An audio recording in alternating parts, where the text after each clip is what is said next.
So we've got some developments regarding the Mamdani campaign. We're gonna watch a video of Chris Van Hollen, who you might remember is the one who went down to El Salvador and talked to Gilmar Abrego Garcia, got him, who ultimately came back to the US, and now Trump is like desperately trying to deport him to any country he can find, and it's not working. So basically, what I'm saying is that I like him, and he, added to the list of reasons that I'm into him in general. So let's check it out. Fellow Americans and Iowans, we are at an inflection point. The country's not going to fix itself. The National Party is not going to fix itself by itself. It's up to all of us. It's up to all of you. We need to start now shaping the future. That means winning the key races of 2025 by supporting our terrific Democratic nominees for governor in Virginia and New Jersey. It means in 2025. And it means supporting our Democratic nominee in New York City's mayoral race, Zohran Mamdani. Hell yeah, let's go. He is focused on ensuring that people can afford to live in the place that they work. That should be our goal in New York City, Des Moines, and every town and city and place across the United States of America.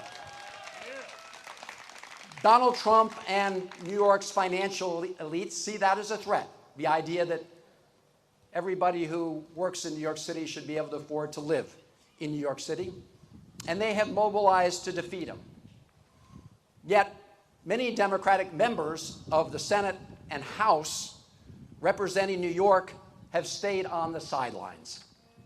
That kind of spineless politics is what people are sick of.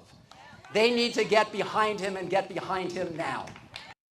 I totally agree with that sentiment, obviously. And I wanted to also highlight something else, which is a statement that was made by Hakeem Jeffries saw that this guy called him out. By the way, this was in Iowa, I'm pretty sure. So I mean, that guy's probably trying to he's fishing. He's chumming the waters in preparation for running for president probably next time around, maybe in the primary. So let's see.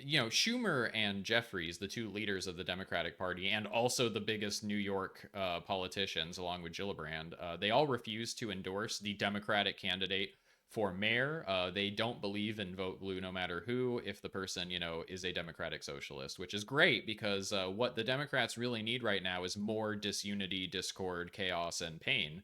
I'm always saying this. We need to not support each other, and we need to be as fractious as humanly possible against people who want to annihilate us. But anyway, Mr. Jeffries has hinted that he was moving toward a decision, saying he would address the election in the coming weeks. Leader Hakeem Jeffries will have more to say about the general election well in advance of November 4th. I mean, he's right. He's already kind of running out of time. Said Justin Chermol, a spokesman for Mr. Jeffries. Meanwhile, confused New Yorkers are asking themselves the question, Chris Van who? Very cheeky stuff.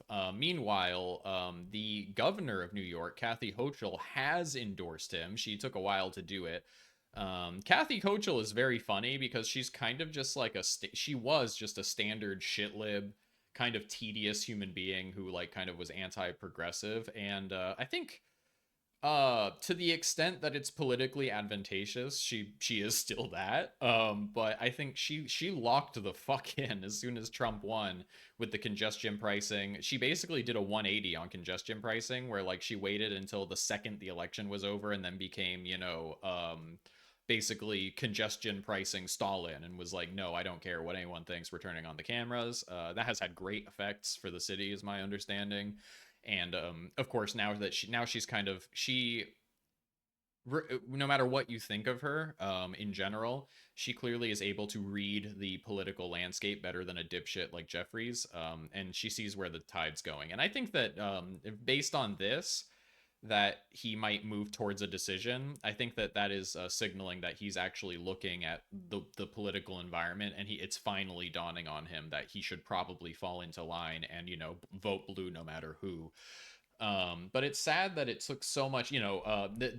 what's been happening, the punditry equivalent of beating Jeffries and Schumer about the head and neck for months has been happening, and it took all of that for them to even consider moving towards endorsement. And of course, that's because like a lot of their donors are hardcore Zionists, and like they're, Zoran Mamdani has said that he would execute the arrest warrant that is out for Netanyahu if he sets foot in New York City, which is obviously the legally correct thing to do. But if Jeffries and Schumer went along with endorsing someone like that, they would immediately be threatened or lose funding from like the people who put their ass in the seat. They're not exactly like charismatic, popular people with a organic base of support. You know what I mean? Like they're fine. They are in spaces where Democrat loyalists vote. But they're not exactly like a cult. There's no is there a Hakeem Jeffries cult of personality? I would say no. I would say definitely not. Anyway, I just I find it very frustrating.